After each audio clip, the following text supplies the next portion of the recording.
Well, our sanctuary was personally involved with the rescue of the pot-bellied pigs. There were 57 pot-bellied pigs last year with the Duncan SPCA. They were rescued from a hoarding type situation.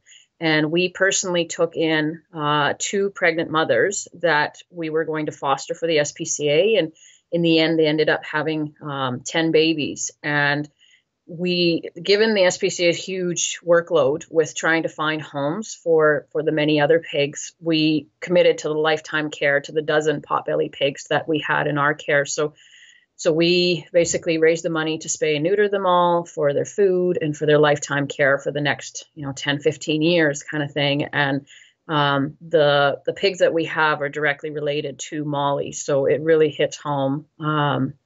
Just that connection there.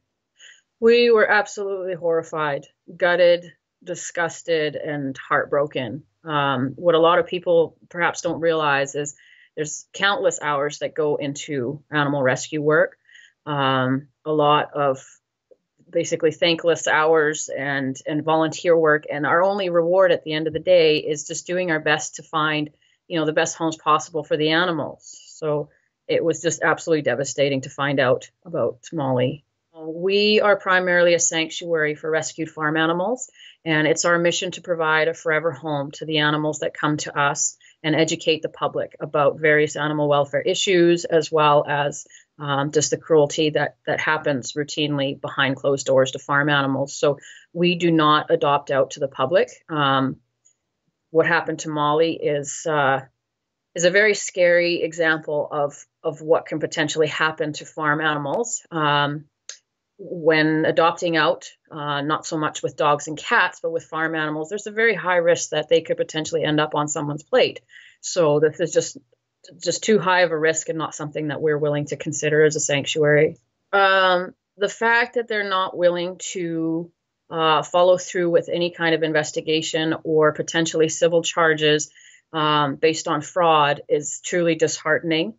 Because that begs the question, what is the purpose of animal rescue work at the end of the day? What is the purpose of having an adoption contract, having people sign those contracts and going through the effort? So honestly, it's truly disheartening for us to have learned that. This isn't an issue of whether people eat animals or not. It goes way beyond that. For an individual to go to an animal rescue organization to specifically adopt a rescued animal, to take them home, to kill them and eat them, and then joke about it on social media, which is a big thing for us. We've got screenshots of those sort of conversations going on.